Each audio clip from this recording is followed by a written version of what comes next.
Bonjour et bienvenue aux tendances des prix pour le mois de février. On va commencer par les facteurs haussiers. D'abord la sécheresse en Argentine qui affecte le pays depuis plusieurs mois. L'USDA estime actuellement la production de maïs à 47 millions de tonnes comparativement à 49,5 millions de tonnes l'an passé et celle du soya à 41 millions de tonnes par rapport à 44 millions de tonnes en 2022. Il faut aussi souligner que ces estimations de l'USDA sont bien supérieures à celles d'autres analystes. Par ailleurs, la prime au risque dans les contrats à terme perdure à Chicago en raison évidemment de la guerre en Ukraine. Maintenant, des facteurs baissiers.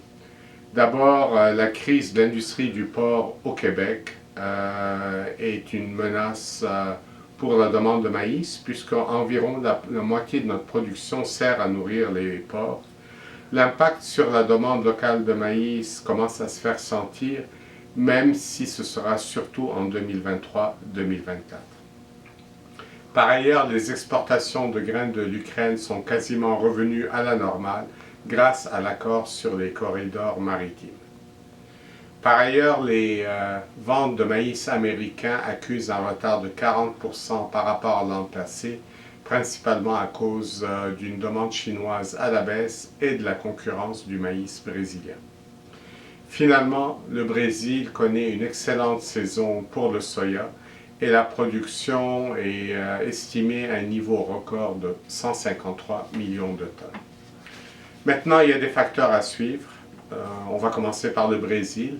La pluie qui se poursuit ralentit le battage du soya. Ce n'est pas un problème pour le rendement de la fève qui est assuré, mais cela retarde les semis de la deuxième récolte de maïs safrina.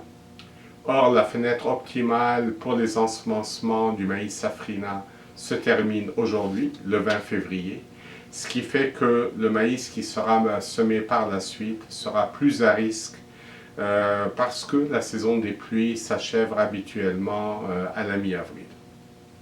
Aux États-Unis, on attend bien entendu les intentions d'ensemencement du maïs et du soya. On aura la première estimation de l'USDA cette semaine à la conférence Outlook, mais les intentions en tant que telles basées sur l'enquête auprès des producteurs seront dévoilées le 31 mars. Maintenant, notre scénario des prix. Il est inchangé pour le soya, toujours neutre. Par contre, le scénario est maintenant changé pour le maïs, il s'est dégradé, il devient neutre à baissier. Commençons par la fève. Une production record de soya au Brésil va être contrebalancée par une production médiocre en Argentine. Pour le maïs, évidemment, le problème, c'est surtout la demande locale avec l'industrie du porc qui est en crise et la réduction des abattages.